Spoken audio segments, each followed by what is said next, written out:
The Family Sex Show. So, Not looking forward to this. So this is a show, according to their own website, it's a show for families about sex and relationships. A fun and silly performance about the painfully awkward subject of sex, exploring names and functions, boundaries, consent, pleasure, queerness, sex, gender, and relationships. Using real-life bodies, personal stories, songs, and movement, the Family Sex Show... I don't know what sort of movement that would be. No.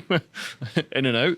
The Family Sex Show puts the good stuff at the forefront of conversation, and it imagines a future where there is no shame, but a celebration of difference, equality, and liberation. I don't want that future. I want shame. Yeah, I think shame is a very underrated emotion. Everybody's trying to eliminate shame, eliminate anxiety. No, we need some shame. Yeah. There's some things you should be ashamed of. I mean, I love the best example is at Pride events where you get people in the dog costumes and the police holding them on leashes, and you just think, nah, I want kink shaming. I definitely want kink shaming in this situation, if nothing else. Yeah. Do that at home. I don't care. Very liberal. Yeah. Do as you wish in your own home. Go nuts at home. Go nuts at home, but just not in front of the kids. But this Family Sex Show was put on by This Egg. So they invite you to bring your parents, bring your children, friends, lovers, bring your whole self. Made in consultation with the School of Sexuality Education. This is a show for everyone. Knowing your body means knowing your rights. It's a show. Guess what age this show? So this contains stuff about. It's all about sex, queerness, gender. All this sort of ideological stuff, and fairly adult stuff. Sex is usually considered an adult thing. That's why pornography is for 18 plus. Guess what age there? And there's nakedness in this show as well. You said real bodies. I saw they say bring your children. Yeah. They have an age limit? They do. It's 5.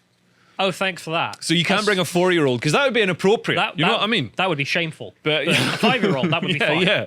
Why they age? Why are they being discriminatory against 4-year-olds? I don't understand. It's very problematic.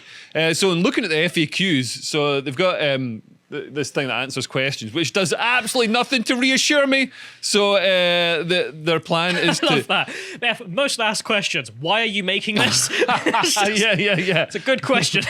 Yeah. So it's to create an alternative, offline, honest and human theatre show that is offering intersectional, feminist, non-binary, anti-racist and sex-positive take on relationships and sex education. Oh my God, can you cram any more just nonsensical woke words in there? And this, it's grooming. It's putting the idea in children's minds. No 5-year-old, goes to their dad. Oh, Dad, I think I'm a non-binary, genderqueer, transgender, pansexual, whatever. Man, I want to go to the sex show, Dad. Yeah. Any 5-year-old no 5-year-old comes up with this stuff. It's all put in their head by adults. At least we know who's behind the grooming when they literally say, "Yes, we're intersectional, feminist, non-binary, anti-racist." Yeah. Thank you. Yeah. It's the leftists. So and to 5-year-olds, they're going to be like, they're putting these ideas in their head, and and that's why all these woke leftists, all these Hollywood stars have all got transgender kids, because they've put this idea in their heads. Just let people grow up, and if they want to transition, absolutely fine. Once they know what's going on and what's what. Like when you're a child and when you hit puberty, there's all these changes going on. It's ridiculous. When I was a kid, I desperately wanted to be a Teenage Mutant Ninja Turtle because I'd seen a show called Teenage Mutant Ninja Turtles. I watched it every week or every day, however often it was on. I loved it. Oh my God, I had the figures. I loved it. You I loved it so much. A ninja plasty? No, I didn't. I didn't have a turtle shell irremovably grafted to my back that had lifelong impacts on my fertility. Why did the NHS not do this? This is unbearable. I know, but I think, looking back, maybe that was a good idea. Maybe I grew out of the turtle phase. You know what I mean? This is the thing, man. I wanted to be a turtle because I'd been exposed to a show about turtles. If I'd been shown a show about, I don't know, talking gerbils or steam trains or something, I'd be like, I want to be a gerbil. You know what I mean? I want to be a train. It's and then you grow up, you're like, wait, I don't want to be a turtle, actually. You know what I mean? I'm a person. I was a kid. So just leave it for people who are, not 5-year-olds. Wait until they're 6. Wait until they're 6. You know what I mean? That's right, I'm a conservative. 6-year-old, get your bollocks out in front of them, prance around explaining, what felching is, but not when they're 5. Get away from the kiddos. That is too much. So they say, why is it for families and not for schools? And this is the response to why is it for families and not for schools? There are a few difficulties with making the family sex show a school's performance. Yeah, I think schools are generally against naked, sexualized performances in front of children. You know what I mean? For pretty obvious reasons. You know what I mean? They're like, oh, it's not in the syllabus. Oh, no, you don't say. We don't have grooming of children in the syllabus. Well, that's, it's good to see, like, not all of my tax dollars have been spent on grooming children. This is all funded by taxpayer money, by the way. They say, why so young? 5 is young. And their response is sexual development and behavior in children starts from birth. It absolutely does not. What? It absolutely, fundamentally does not. Right, that's a nonce. I mean, I'm sorry, but anyone who thinks a 1-year-old is engaging in sexual development is a nonce. Yeah, a hardcore nonce. So they say it's important that children are supported in their exploratory development safely and comfortably, which I disagree with. I think, when you're growing up, you develop yourself, and it's better. I don't want my mum next to me, like, showing me how to tickle my balls. Like, that's just, do it yourself. You don't want to, like, why you gotta bring adults into it? Mum, I got a computer. I'll just Google it, don't worry. Yeah, it's ridiculous. And they actually link to, we don't need to follow this link to the NSPCC, but they say, you can see the common stages of sexual development laid out by the NSPCC here. Right, if the NSPCC thinks that 1-year-olds are sexual beings, I've got some worries about them too. Well, the good thing is the NSPCC absolutely don't think that 1-year-olds are sexual beings. Yeah, so when they're talking about children, they say it's uncommon for younger children to discuss specific sexual acts, use explicit sexual language, or have adult-like sexual contact with other people. So, I mean, that's obviously just common sense. But the NSPCC, they're trying to, like, say, oh, but this is what the NSPCC say, thinking nobody will click on the link. No, the NSPCC explicitly say, young people. And actually, it's a red flag. If a young child is talking about sex, that's a sign, potentially they've been abused. They're a victim. Or maybe they've seen the family sex show. They have a FAQ about porn. They say, we can, and no one else can, no matter what locks you put in your devices, control how or when young people get access to porn. It's normally as fast as the fastest in the class.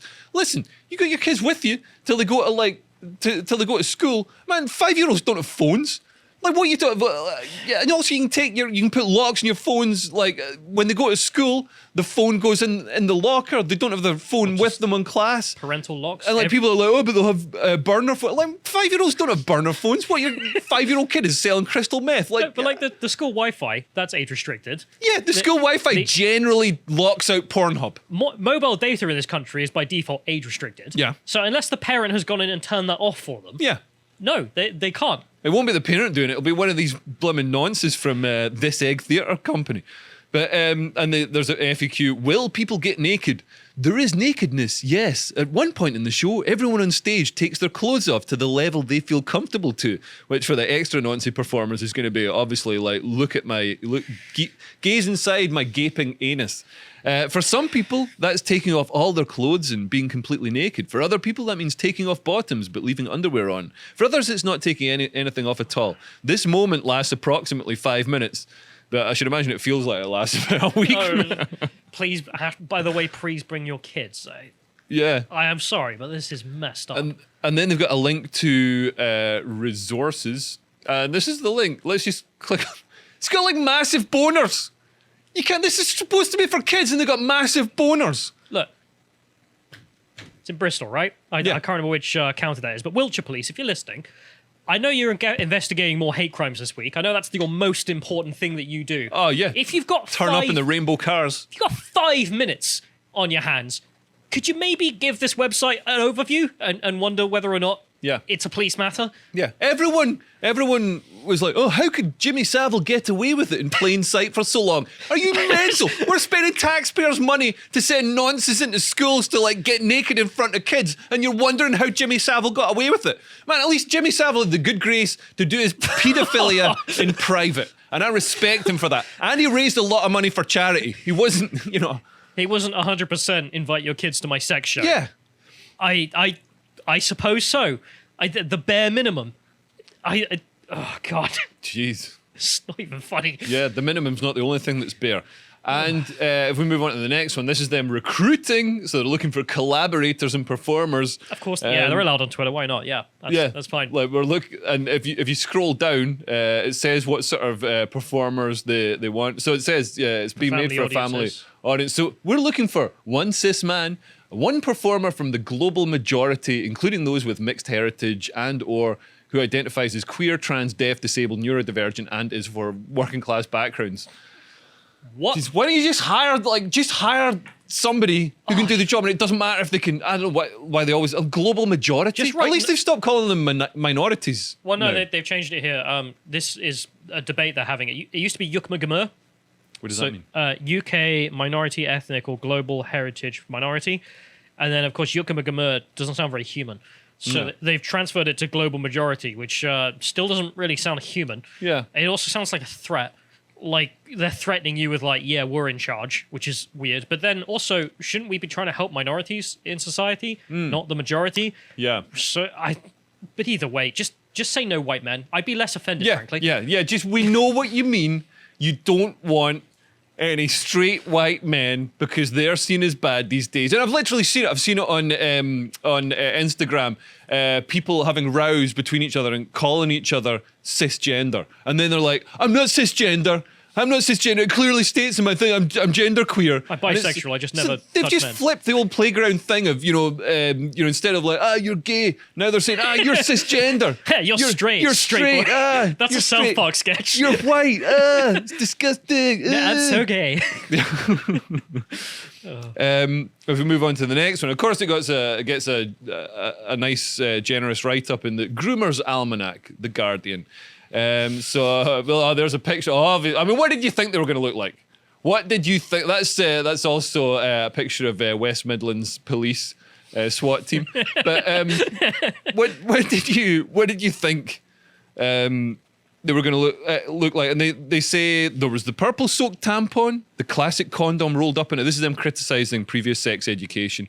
The classic condom rolled onto a banana, and the general fear-mongering of pictures of STIs pinned up on a board, but never a mention of why you might want to have sex, she says, rolling her eyes. Never anything about empathy or pleasure or how any of it might impact other people. And yeah, I don't think you need to explain to people, like, since the dawn of time, people have been managing to like have sex without any of this nonsense. But also they're implying that my year 6 teacher should have sat me down and done literally the meme version of explaining to me what real good sex is like. Yeah. Like, no, her job was to tell me about, don't get an STI, Callum. Yeah. And she did that well. Yeah. Have you got any STIs? No. Well done. Year 6 teacher did her job, wasn't a groomer. I've had loads, but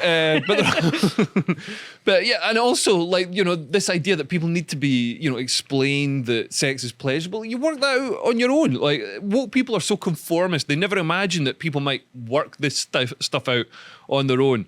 So yeah, the article continues. With a team of 8 performers, Dale Jones is making a show about sex and relationships for ages 5 and above. Accompanied by workshops and panel talks, the family sex show tackles topics including boundaries, gender, relationships, and masturbation.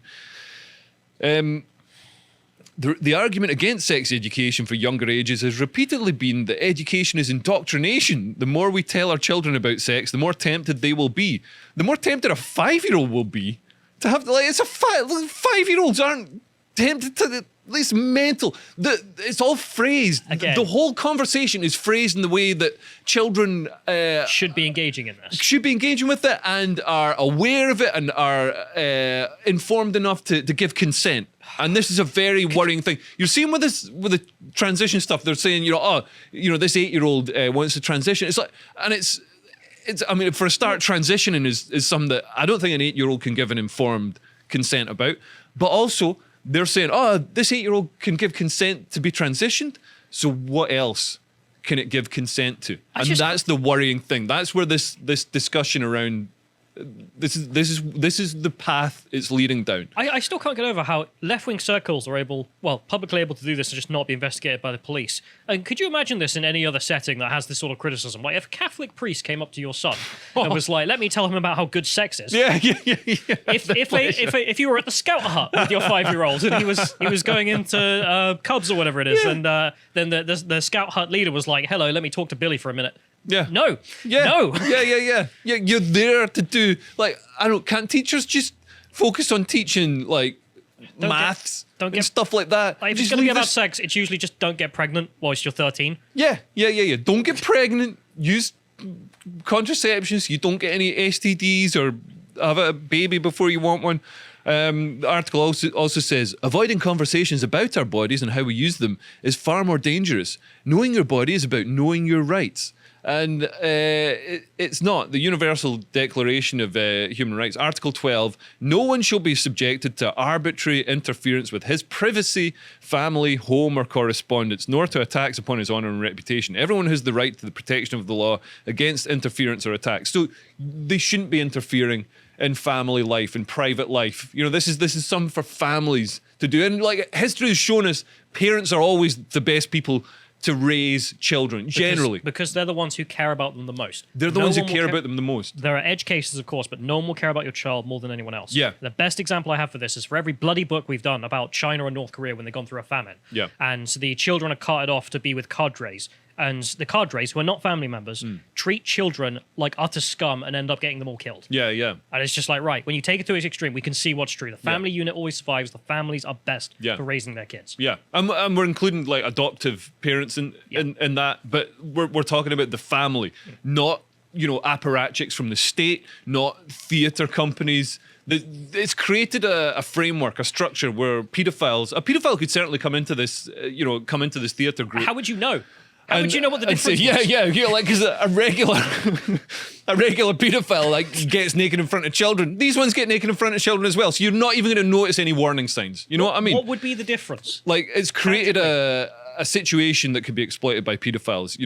And that's the best case scenario is it's created a situation that can be exploited by paedophiles. The worst case scenario is they're already doing that. Children aren't anxious about the idea of the show. It's the older people who feel discomfort. It's because 5-year-olds are innocent. That's why they need to be protected from these ideas. Adults feel discomfort because we know it's wrong. It's absolutely nonsense. I do not believe there are none of the kids in the room being like, I don't want to be here. This is weird. Yeah. So we've got the video. So this is a video. They've taken it down, but managed to get a screen record. This is them talking about the show. This is the people who do the show. This is what. Hello, my name's Mike. I'm artistic director of Tobacco Factory Theatres. I use he and him pronouns. I'm a white man with brown hair with grey bits in, and I'm very excited that the Family Sex Show is coming to Bristol. We have presented 2 productions by the wonderful This Egg in the past. They brought Me and My Bee and Dressed, and both pieces were completely original. Very moving in different ways. They make such powerful work that really connects and inspires audiences. And we're delighted that the Family Sex Show will be on in May. I'm going to hand over to Josie, the artistic director of This Egg, to say a little more. Hello, my name's Josie. I use she, her pronouns. I'm a white woman with dyed red hair, which is half up, half down today. I'm wearing gold hoop earrings, which are not real because I do not have my ears pierced. I run This Egg and I have been making and producing the Family Sex Show along with lots of other people over the last few years. If you're watching this video, then you might already have, or you might be thinking about buying some tickets to the show, or you might just be wondering why we thought making it was a good idea. Great question. We wanted to make something that came at the topic of relationships and sex in a light way, in a way that would open conversations, in a way that would encourage people to ask questions, and to allow for that space of vulnerability and not knowing and making mistakes. We hope that the show kind of adds to the more creative or alternative relationships and sex education that is out there at the moment in all different forms. And I guess we really wanted to make the show that we wish that we'd had when we were younger, and also part of our adult selves felt like or feels like they need now as well. And mostly, if we know our bodies, then we know our rights. Hello, my name is Ailey. I'm Programming and Engagement Manager at Tobacco Factory Theatres. I am a white female with brown blonde hair, and my pronouns are she, her. Family Sex Show is a fun and playful show for adults and children aged 5 and up. It offers an honest human sex education that is feminist, queer, non-binary, inclusive and sex positive. This show can allow audiences of all ages to feel confident about their bodies, their boundaries and their sexual health. Yeah, like, I mean, it sounds like a great show for 16-year-olds. You know what I mean? Like, but not 5-year-olds. Like, Why do you want 5-year-olds? yeah, why do you want to do it in front of 5-year-olds? Why do you want to get naked in front of 5-year-olds? Why do you want to? I mean, well, I know why they want to talk about all this gender, queerness, and all that sort of stuff. It's indoctrination into woke values. Nobody before, like, whenever non-binariness was invented as a thing, you know, we even knew about it. Like, you know, so obviously no 5-year-olds are going to be like, Daddy, I'm non-binary, because it wasn't a thing. Now they're telling all these kids, oh, there's a thing called non-binary, you can be it. And also, they're also telling them, oh, and it's cool and it's fun and it's interesting. It's not like being cisgender and straight and all those horrible things. That's why 40%, they did a study, 40% of Generation Z kids identify as some kind of LGBTQ, like, because it's a nonsense now. It used to be a thing that like you'd be gay, so you'd have sex. You know, if you're a man, you have sex with a man. Right. Now you can Back just in my day, when you were gay, you'd be gay. These days, yeah, these days you can just be queer. You can just be queer, which is meaningless. There's comedians out there on the circuit who say that they're either gender queer, but they've never had any same-sex experience. And it's like, no, you haven't. You're not gay then. You can't. Why are you trying to put yourself in this LGBTQ thing to be cool when you haven't actually, you know, at the very least suck a dick? You know what I mean? That's all I'm asking. Just one. I'll let you suck my dick. You know what I mean? And then you can go on that acronym. Are you going to say this to every other comedian you meet now? He says they're genderqueer. It's like, prove it. But yeah, like, people just want to do it because it's the trend, it's the fashionable thing. But man, that's fine if it's the fashion. You know, go nuts. Well, Go it's fine when it's an adult doing it themselves. But a Yeah. non-binary 5-year-old is like Yeah. a vegan dog. Yeah, absolutely. Just leave the kids out of it, which seems like an obvious thing to say, but so much stuff with the left these days seems like an obvious thing to say. Just, it's fine for the grown-ups, but leave the kids out of it. Or, I mean, at least, or just use old school paedophiles like Jimmy Savile. He didn't get any Arts Council grants. He did it. Is that your message to the left? If you're going to be nonsense, at least don't take my taxpayer money. Save money by employing. You know, they bring their own van. They've got a box of puppies. It's look, they didn't mention That's any right. puppies. I'm a Thatcherite. There's no sweets. There's no I'm puppies. for tax cuts against funding. Yeah, that's what I mean. As a you know, a right wing person, my key thing is that my taxes aren't getting spent on this. And yeah, it's ridiculous. You can't get a tattoo till you're 16. You know, you can't drive, you can't get a gun, all the rest of it. But for some reason, you can make lifelong changes to your body. You're equipped, you know, way beyond the age of consent to decide if you're, you know, non-binary or genderqueer or pansexual or all this sort of stuff. Man, nah, just stop putting it in the kids' heads. Like, you know, it's just, you know, and it's becoming this new class system where all the Ponzi Guardian reading parents in Bristol who think that they're doing the right thing by taking their kids to see this show, you know, then they'll be all have the dinner party one-upmanship, being like, oh, our Tarquin is, you know, genderqueer. Oh, our Esmeralda is transgender. It's like, man, nah, you're creepy. It's creepy. You're putting this stuff in their heads. Just leave it until they're old enough. Then it's fine. Then absolutely fine. Transition, be genderqueer, go to orgies, all of it, but just, you know, just leave it away from the kids. Thank you for watching, and if you appreciated that segment from the podcast Lotus Eaters, you can support us and find more content at lotuseaters.com.